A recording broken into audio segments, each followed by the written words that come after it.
আসসালামু আলাইকুম।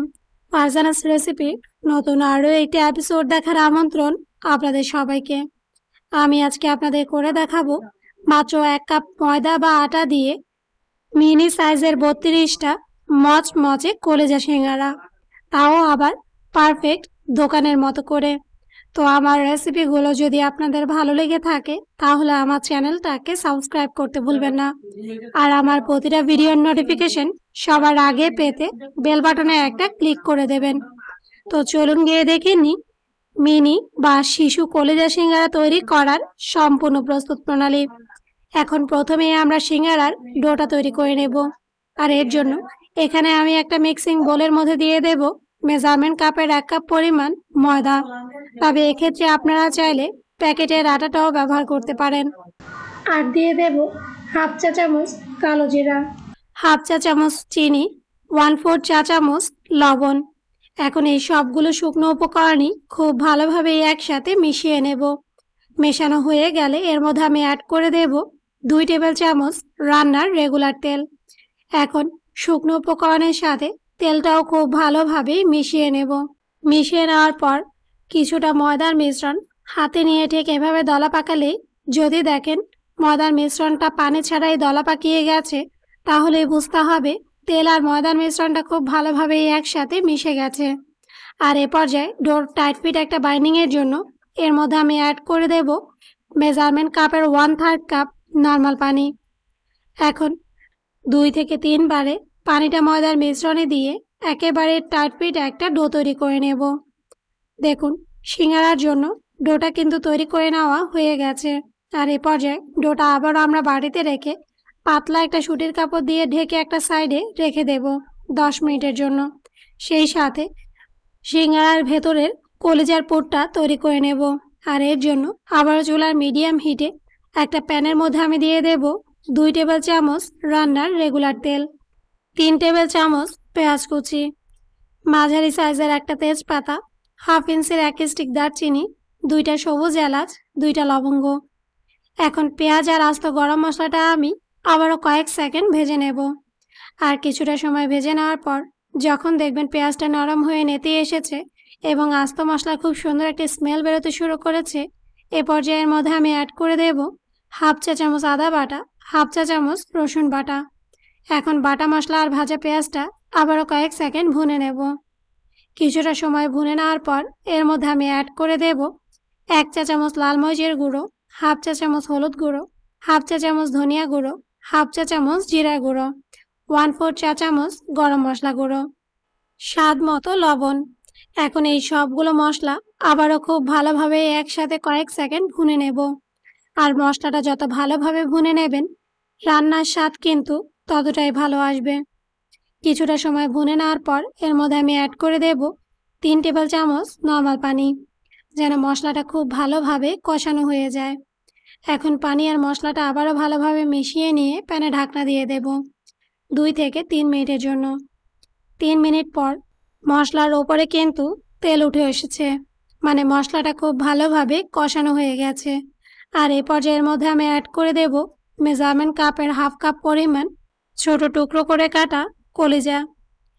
আর এই কলিজাটা কিন্তু আমি সেদ্ধ করে নিইনি। ছোট টুকরো করে কাটার পর বলক আসা গরম পানিতে কলিজাটা আমরা ভিজিয়ে রেখেছিলাম 30 মিনিটের জন্য। 30 মিনিট পর গরম পানি থেকে কলিজাটা তুলে নিয়ে ভালোভাবে পরিষ্কার করে ধুয়ে নিয়েছি। আর এর জন্যই কিন্তু কলিজার মধ্য থেকে কোনো রকম রক্ত বা লাল পানি বেরোচ্ছে না। আর এ পর্যায়ে সম্পূর্ণ কলিজাটাই আমরা কষানো মশলার মধ্যে দিয়ে দেব এবং অনবরত নেড়ে চেড়ে জাল করে নেব যতক্ষণ না পর্যন্ত কলিজার ভেতর থেকে আবারও কিছুটা পানি ছেড়ে দিচ্ছে। দেখুন, কিছুটা সময় কষিয়ে নেওয়ার পর কলিজার ভেতর থেকে কিন্তু পানিটা বেরোতে শুরু করেছে। আর এ পর্যায়ে এর মধ্যে আমি অ্যাড করে দেব মেজারমেন্ট কাপের 1/4 কাপ নর্মাল পানি। এখন কষানো কলিজা আর পানিটাকে আবারও খুব ভালোভাবে একসাথে মিশিয়ে নিয়ে প্যানে ঢাকনা দিয়ে দেব 7 থেকে 10 মিনিটের জন্য, যেন কলিজাটা খুব ভালোভাবেই সেদ্ধ হয়ে যায়। আর ছোট টুকরো করে কাটার কারণেই কিন্তু কলিজাটা সেদ্ধ হতে এর থেকে বেশি সময় কোনোভাবেই নেবে না। দেখুন, 10 মিনিট পর কলিজার মধ্যে থাকা এক্সট্রা পানিটা কিন্তু অনেকটাই শুকিয়ে গেছে, তবে পুরোপুরি শুকিয়ে যায়নি। আর এ পর্যায়ে এর মধ্যে আমি অ্যাড করে দেব মেজারমেন্ট কাপের 1 কাপ পরিমাণ ছোট কিউব করে কাটা সেদ্ধ আলু, 1/4 চা চামচ গরম মশলা গুঁড়ো। এখন সেদ্ধ আলু আর রান্না করে রাখা কলিজাটা আবারও খুব ভালোভাবে একসাথে মিশিয়ে নেব। কিছুটা সময় মিশিয়ে নেওয়ার পর চুলার হিটটা আমরা কমিয়ে লো মিডিয়ামে করে দেব এবং প্যানে ঢাকনা দিয়ে দেব 5 থেকে 7 মিনিটের জন্য, যেন আলু আর কলিজাটা আবারও খুব ভালোভাবে একসাথে রান্না হয়ে যায়। দেখুন 7 মিনিট পর আলু আর কলিজাটা কিন্তু আবারও খুব ভালোভাবে একসাথে রান্না হয়ে গেছে এবং নাড়াচাড়া করার পর দেখুন আলুটা কিন্তু অনেকটাই ভেঙে গেছে। আর সিঙ্গারার আলুটা ঠিক এরকমই ভাঙা ভাঙা হলেই কিন্তু সিঙ্গারাগুলো খেতে বেশি স্বাদ হয়। এখন কলিজার এই পুরটা চুলা থেকে নামানোর আগে এর মধ্যে আমি অ্যাড করে দেব মেজারমেন্ট কাপের 1/4 কাপ পেঁয়াজ কুচি, 2 টেবিল চামচ ধনিয়া পাতা কুচি, 1 চা চামচ কাঁচামরিচ কুচি। এখন এই সবগুলো উপকরণ আবারও খুব ভালোভাবে একসাথে মিশিয়ে নেব। আর মিশিয়ে নিলেই কিন্তু তৈরি হয়ে যাবে সিঙ্গারার জন্য কলিজার পুর। এখন এই পুরটা আমি চুলা থেকে নামিয়ে একটা সাইডে রেখে ঠান্ডা করে নেব। সেই সাথে আগে থেকে যে সিঙ্গারার ডোটা আমরা তৈরি করে রেখেছিলাম, দেখুন সেই ডোটা আমি নিয়ে নিয়েছি। এখন এই ডোটাকে আবারও আমি ঠিক এভাবে একটা রোল করে সমান 4 ভাগে ভাগ করে নেব। এরপর 1 ভাগ ডো রেখে বাকি 3 ভাগ ডো আবারও বাটির মধ্যে দিয়ে পাতলা সুতির কাপড় দিয়ে ঢেকে একটা সাইডে রেখে দেব এবং যে 1 ভাগ ডো আমরা নিয়ে নিয়েছি সেই ডোটাকে আবারও লম্বায় ঠিক এভাবে আমি রোল করে নেব। এরপর একটা কাটার দিয়ে সেই রোলটাকে সমান 8 ভাগে ভাগ করে নেব। কেটে নেওয়ার পর দেখুন সিঙ্গারার জন্য কিন্তু 2টা শীট তৈরি হয়ে গেছে। এখন একটা শীটের এক ধারে সামান্য পরিমাণে একটু পানি লাগিয়ে ঠিক এভাবেই একটা কোণের শেপ দিয়ে নেব। এরপর সেই কোণের মাঝখানে আগে থেকে যে পুরটা আমরা তৈরি করে রেখেছিলাম সেই কলিজার পুর হাত দিয়ে ঠিক এভাবেই একটু দিয়ে দেব। এরপর 2টা মাথা খুব ভালোভাবে একসাথে সিল করে নেব। সব শেষে সিঙ্গারাটা উল্টে নিয়ে দুধার থেকে এনে আবারও মাঝখানে জোড়া লাগিয়ে নেব। আর এরই সাথেই কিন্তু একটা হোটেল স্টাইলের মিনি বা শিশু সাইজের কলিজা সিঙ্গারা তৈরি হয়ে গেছে। এখন আপনাদের বোঝার সুবিধার্থে আরও কয়েকটা সিঙ্গারা আমি আপনাদের তৈরি করে দেখাবো। দেখুন আবারও বাকি অর্ধেকটা শীট নিয়ে এর মুখের অংশে সামান্য পরিমাণে একটু পানি লাগিয়ে নেব। এরপর সেই শীটটাকে ঠিক এভাবে একটা কোণের শেপ দিয়ে নেব।